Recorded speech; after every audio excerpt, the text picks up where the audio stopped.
Thanks for tuning in today. I'm Dr. Nick, the Incrementalist. Join me as I seek out the small incremental changes being applied in other industries that we can learn from and that can be applied in healthcare. Can these changes bring immediate value, but also add up to the big improvements and revolution we need in healthcare? Come along with me to explore the possibilities. My innovative guests from around the globe have used small incremental improvements to achieve their moonshot. Hi, and today we are introducing a special show. This is our predictions for the coming year, 2023. And I'm excited to be joined on this show by many of my fellow hosts on Healthcare Now Radio. And we are going to share our predictions and have a discussion this year about how they might be implemented. So joining me today, I have Beth Friedman. She's the senior partner at Finn Partners, Jim Tate, president of EMR Advocate, Matt Fisher, general counsel at Carium, Tom Foley, he's the chief growth officer at Genie MD, Roberta Mullen, the station manager and producer at Healthcare Now Radio. For those of you that don't know, that's what makes all of this stuff happen. Fred Goldstein, my good friend and partner from the whole of COVID-19, he's the president at Accountable Health, and Dan Marino, he's the managing partner at Lumina Health Partners. Welcome, everybody. Hello. Welcome, Nick. Thank you. Thank you. Thank you for having us. Thank goodness they all replied. Everybody would be thinking there was nobody actually on this call for a second there, right?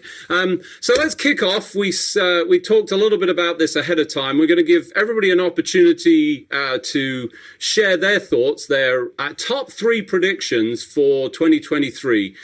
Tom, I'm going to kick off with you. Sure. Thank you. And thanks for having me on the program. So top three predictions for 2023. I'm predicting that we'll have a similar .com crash of with startups, considering the interest rate increases and some of the inabilities to generate real revenue. We'll see a significant impact in the startup arena, forcing them to either raise additional capital at unfavorable terms, initiate layoffs, and we've already seen this with some of the startups, and or sell off the company. That's prediction number one. Prediction number two, I'm going to switch arenas here. Pharmacists, one of the most trusted resources in the delivery of care market, will actually be given the ability to provide direct patient care, including ERX. And remote patient monitoring coupled with chronic care management will reach its tipping point and become the new standard of care, considering the financial woes of hospital systems and providers in the reimbursement arena. So this is an opportunity for additional cash flow, additional profitability. And as I always say, Mikey likes this. Patients like the idea of remote patient monitoring and care in the home. Thanks, Tom. Matt Fisher. Yeah, so one part I think we've been waiting for a while is, kind of getting the final HIPAA regulation from the proposed rule and the RFI that had come out, I think almost a year ago now. I think coupled with that, the Part 2 regulation that was just proposed, I'm optimistic that will finalize maybe by mid-year next year. We'll try to get that to move at a light speed for the government. Second prediction, I think we'll continue to see on the digital and virtual care front a move away from point solutions to platforms where you can have kind of one-stop shopping that you can build on top of. And then the final one, this kind of comes from having just been at a conference and hearing a couple reporters from Politico, but I think there will be a telehealth bill that comes out of Congress that will help permanently enact some of the waivers. And if I had a hazard prediction on that front, I think that will be ready by the fall, because I feel like I read recently that there is a prediction that the public health emergency will finally end maybe sometime first quarter next year, which then with the 150 or so day trail period that came out of one of the bills that this year, that takes you to the end of the fiscal year, the government's fiscal year, and allows for everything to renew with the new fiscal year next fall. So I told all of my guests that we would wait and we won't have comments. So it's unfair because I'm the host, so I get to sort of intervene. And I'm just going to say commentary here. Matt Fisher thinks the government's going to move at light speed. Jim Tate, your three. Well, thank you. The first is TEFCA. TEFCA's been really at the opposite of lightning speed, more at glacial speed. But prediction as well as a wishful hope is that TEFCA will start actually getting some traction. A lot of work's been done over the years, but we still don't have any qualified health information network. So that's been delayed for a few quarters, certainly. Hopefully, TEFCA will get off the ground and start gelling. Second is the FHIR API. That's the requirement to promote interoperability. EHRs having to meet that new certification criteria.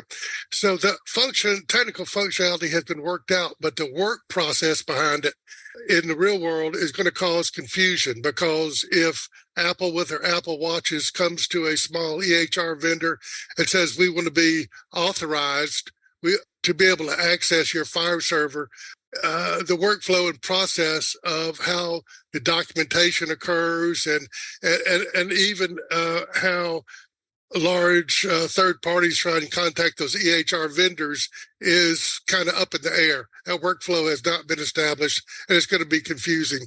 And the third thing is, I think I've actually heard over the last quarter, some of the smaller EHR vendors I work with are going to throw in the towel this year. Some of these folks have been around 10 or 15 years, but the kind of referring back to the FHIR API, they say that's about as far as we can stretch our capabilities from a development side.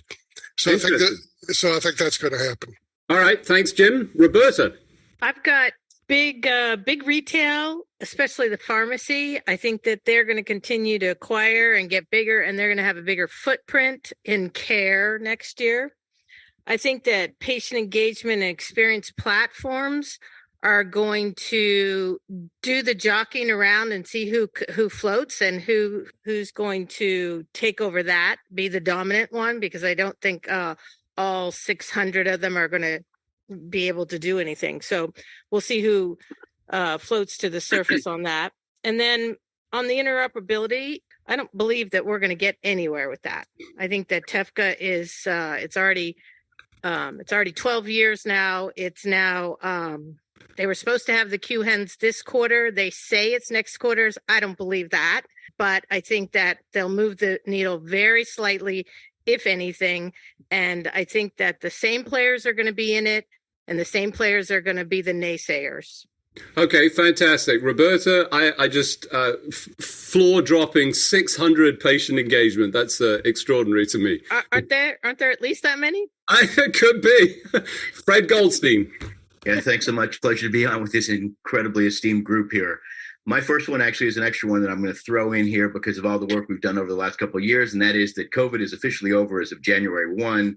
We can all just move on. It'll not infect anybody anymore, and we can continue our lives without worrying about that disease anymore. So we're going to start first. 2023 is the year that population health finally does something about social determinants of health or the social influences of health.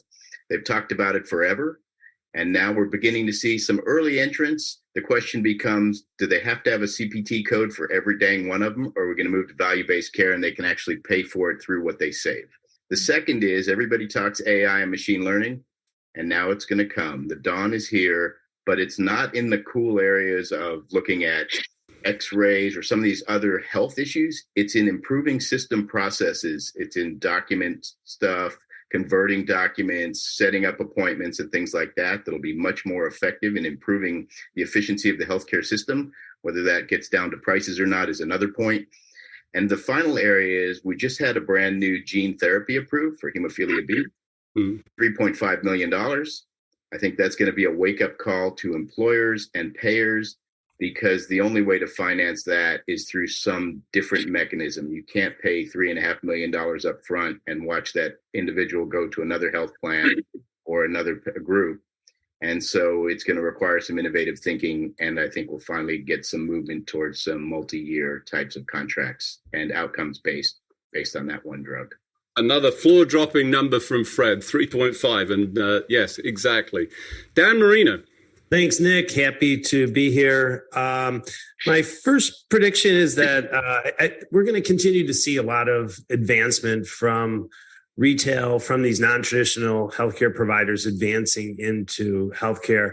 And I really believe that not only are they going to address a lot of the primary care needs that we're seeing, especially with the younger population, but they're going to start to integrate wearables and really create some influences around lifestyle and almost taking social determinants of care and building a whole lifestyle component of that. I think there's a good advancement occurring as it exists right now.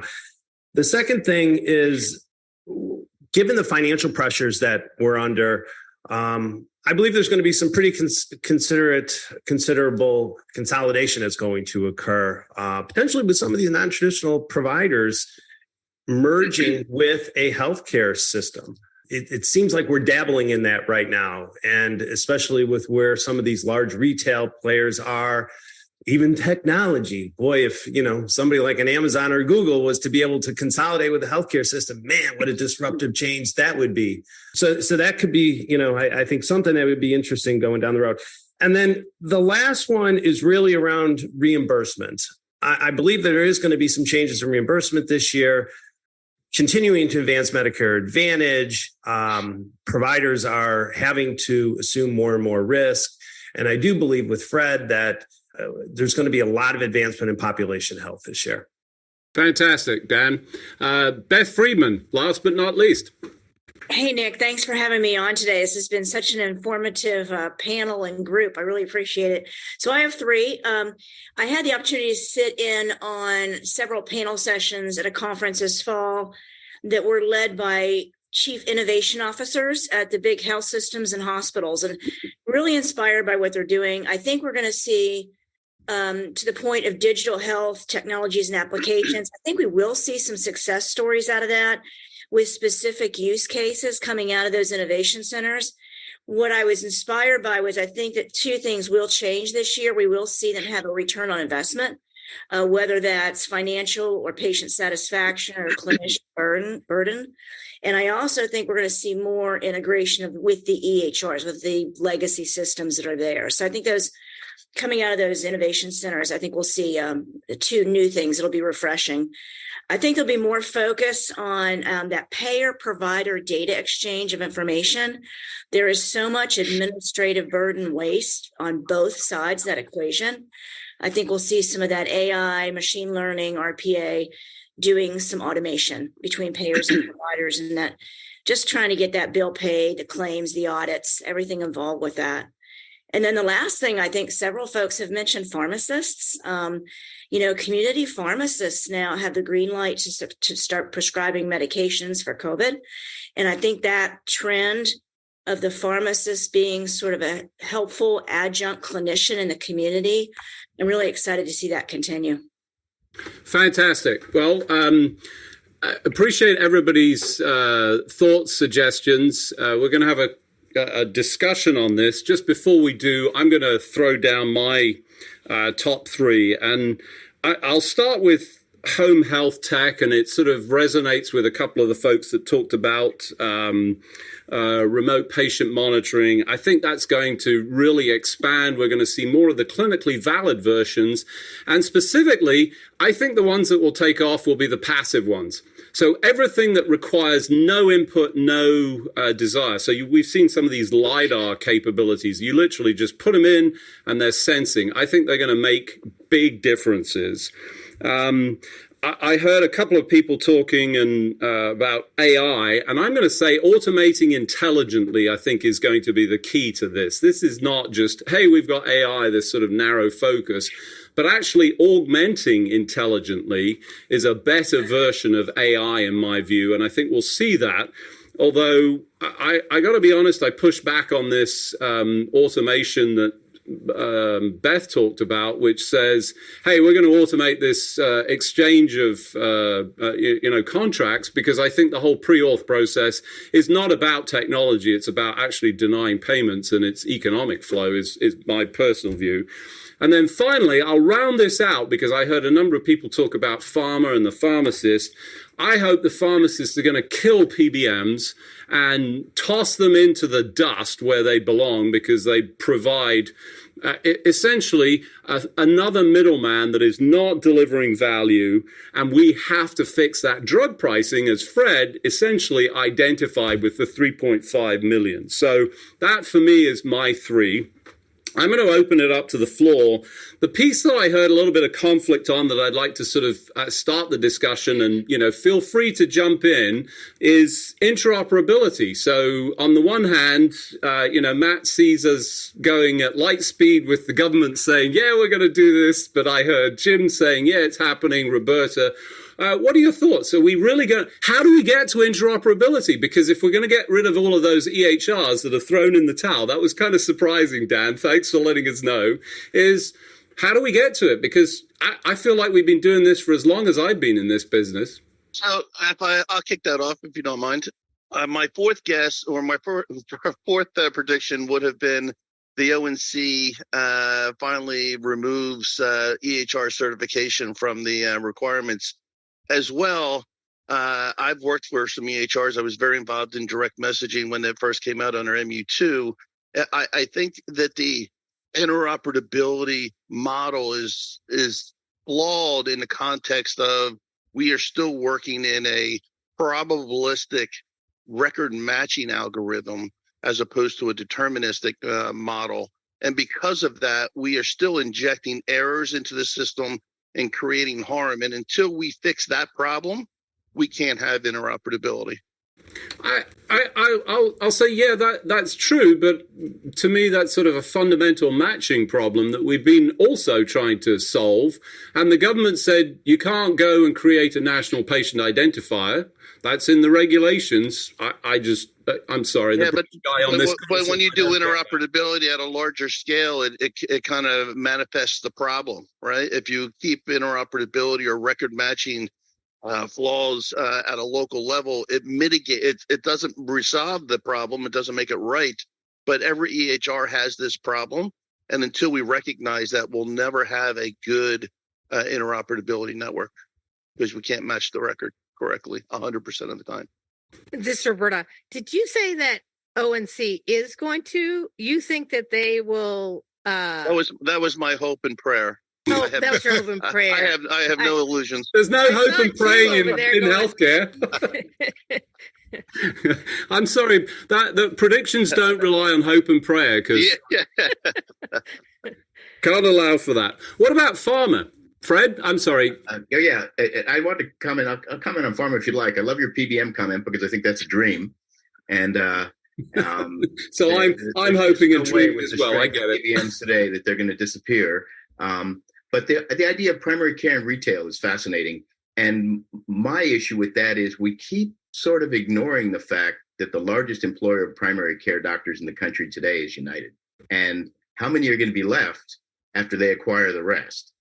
And so I think it may be a little bit late for some of that acquisition. The hospitals have done it, and some of the others. And then the question becomes, is it really a retail deal with primary care? I mean, potentially what they're doing is most of them is picking up ARNPs or nurse practitioners, and those tend to be staffing more of those retail clinics, which is a good way to do it, particularly in rural areas.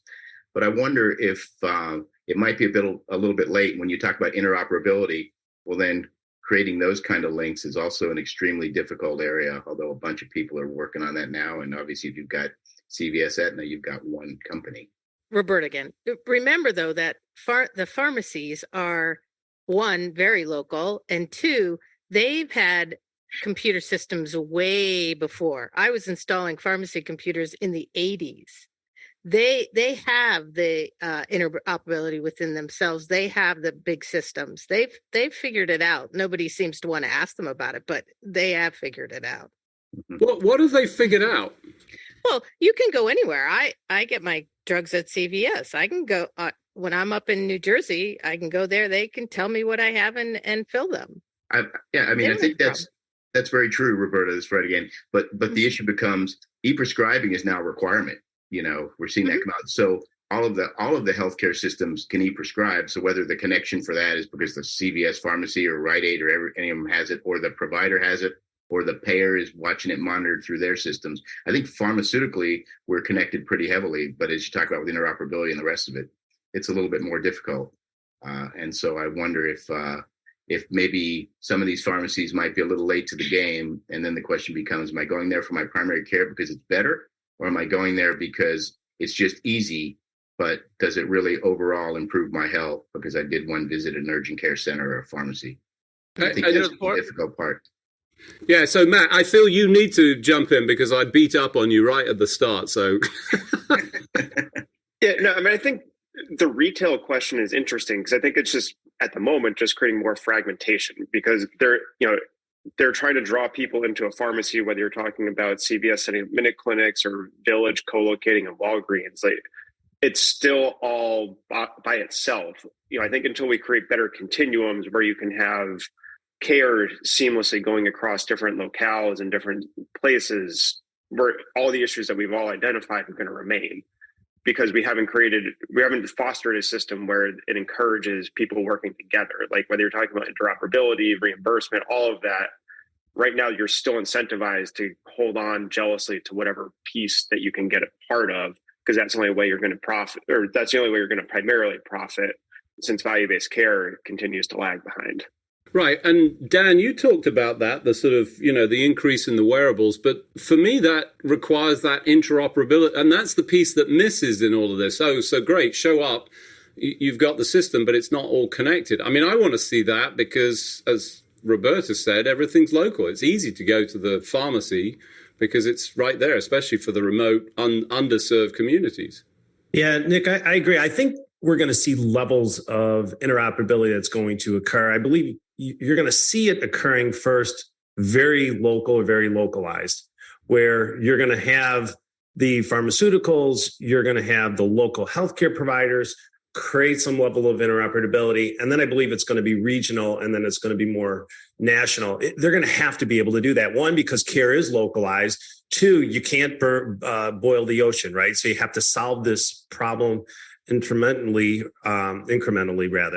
and then be able to really grow from there. So, yeah, I think we're going to start to see a lot of good waves occurring in the integration of retail with providers and the whole interoperability issues. Of course, I'm going to agree because that's incremental. And Beth, in fairness to you, I jumped on you as well. So you ought to be able to respond and push back. So go ahead. No, I'm just actually going to concur about the community focus with the pharmacies.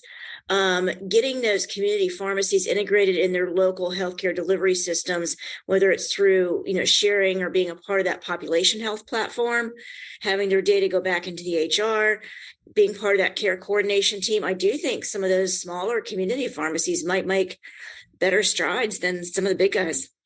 Interesting. Jim, we beat up on you a little bit with the whole, and you were, positive on APIs, and you talked about Apple. Apple just signed a deal with Epic. That sort of blew my mind a little bit. Where do you think? Before we run out of time, let me bring up something else here that I think is going to be fascinating to watch this next year. And that is Amazon moving into primary care. And so, they've acquired, is it One Medical? Is that the name? And so, they've been able to move into food distribution with Whole Foods. We'll see what they can do with a primary care model. That's going to be fascinating to watch this year. Yeah, I think that's exactly right. I mean, there's that's how we all get things. I realized that when I went into the store for the first time into one of these sort of, places that I used to shop. It was deserted and there was nothing there. We've moved to this online sort of experience. So unfortunately, as we do each and every week, we run out of time. I just want to make a call out. These are all my colleagues and guests, and I would encourage my listeners to go take a listen. We'll have the links to each of their shows. You've heard a little bit of their insights, obviously slightly different perspective. All credit to Dan for pulling out the Incrementalist in his commentary. So yay for that, just saying. And and hands down, all of these folks showed up. I didn't say, when can you meet? I said, this is the time and place. So I'm very grateful to all of you, to Beth, Jim, Matt, Tom, Roberta, Fred, and Dan for making the time, coming on the show, sharing your thoughts. I'm interested. I think it was helpful to me. Hopefully it'll be interesting to our listeners. So thanks to everybody for joining me on the show. Happy holidays. Thank you. Thank you. Thanks, Nick. Appreciate it. Thank you. Thanks for joining me today. Do you have any better ideas, or have you found a small incremental change that's brought about a big improvement in your world? Let's continue the conversation on our hashtag, The Incrementalist, or share with me at Dr. Nick1 on Twitter. You can find more information about the show on our program page at healthcarenowradio.com. And tune in next time to hear my discussions with leaders and innovators from around the globe who've revolutionized their space by using small incremental improvements to achieve their moonshot. I'm Dr. Nick, the Incrementalist, and I'm starting a revolution through evolution.